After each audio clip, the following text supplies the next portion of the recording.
Hello guys, আজকে সকাল সকাল বেরিয়ে পড়লাম নৈহাটির উদ্দেশ্যে, কারণ নৈহাটি বড় মাকে গিয়ে পুজো দেবো। আজকে সকাল সকালের জন্য বেরিয়ে পড়েছি। তো চলো, ধুম থ্রির আনন্দ উপভোগ করতে করতে আমরা স্টেশন চললাম। পেছনে বসে আছে আমার কাকিমা, সামনে চালাচ্ছে আমার ভাই। তো চলো, স্টেশন এসে গেছি। আমরা সকালের আমেজ উপভোগ করতে করতে প্রথমে চলে গেলাম পান্ডুয়া থেকে ব্যান্ডেল, তারপর ব্যান্ডেল থেকে নৈহাটি। তো চলো, আমাদের সফর খুবই ভালো লাগছে। সকালবেলা ভোরবেলা হলেও ট্রেনে যথেষ্ট ভিড় রয়েছে। তো চলো, আমরা পৌঁছে গেছি নৈহাটি। তো চলো, নৈহাটি স্টেশনে নেমে আমরা গুটি গুটি পায়ে বাইরে বেরিয়ে পড়লাম। তো আমরা চললাম এবার বড় মার উদ্দেশ্যে। আমরা তাড়াতাড়ি করছিলাম যাতে পুজোটা তাড়াতাড়ি দেওয়া হয়ে যায়, কারণ বাইরে প্রচণ্ড রোদ, সেই রোদে দাঁড়িয়ে থাকতে হবে। চলে এসেছি বড়মার মন্দিরের সামনে।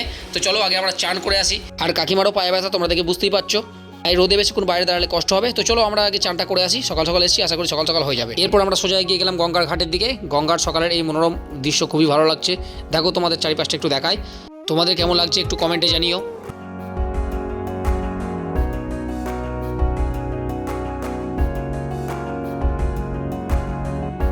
ভোরবেলা সূর্যের থেকে ভিটামিন ডি নেওয়ার সুযোগ একদম মিস করলাম না। তো চলো, অন্যান্য ঘাটে থেকে এই ঘাটের জল অনেকটাই পরিষ্কার। তোমরা দেখলে বুঝতেই পারছো, চকচক কাঁচের মতো জল, কোনো ঘোলাটে ভাবই নেই গঙ্গা জল, তোমরা যেমন দেখেছো।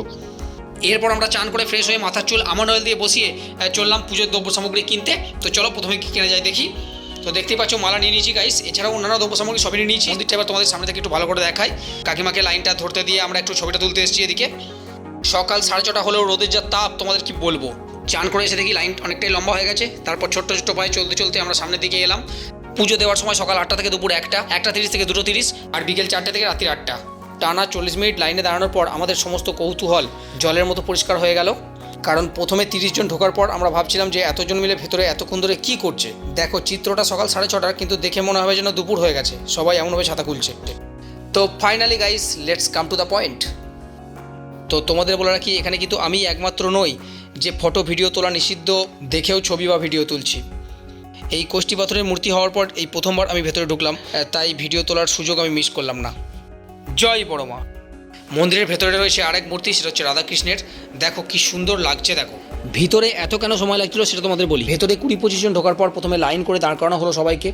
এরপর হাতে দেওয়া হলো জবা ফুল। এরপর ব্রাহ্মণ মহাশয়ের দ্বারা পুষ্পাঞ্জলির মন্ত্র মাইকে উচ্চারিত হলো এবং আমরা পুষ্পাঞ্জলি দিলাম। এরপর আমাদের পুজোর দ্রব্য সামগ্রী মায়ের চরণে অর্পণ করে আমরা নাম গোত্র ধরে পুজো দিয়ে সেই জায়গা হইতে প্রস্থান করিলাম। জয় বড় মা। তো পুজো দেওয়া কমপ্লিট, সবার মুখে এবার হাসি ফুটেছে। তো টিপ কিন্তু নিজে নিজে পড়তে হবে, কেউ পড়িয়ে দেবে না। এরপর আমরা সকাল সকাল গরম পুরি খেয়ে চললাম নৈহাটি স্টেশনের দিকে, কারণ বাড়ি ফিরতে হবে। তো স্টেশন যাওয়ার সময় দেখো আবার লাইনটা দেখো, এখন বাজছে সকাল 9টা।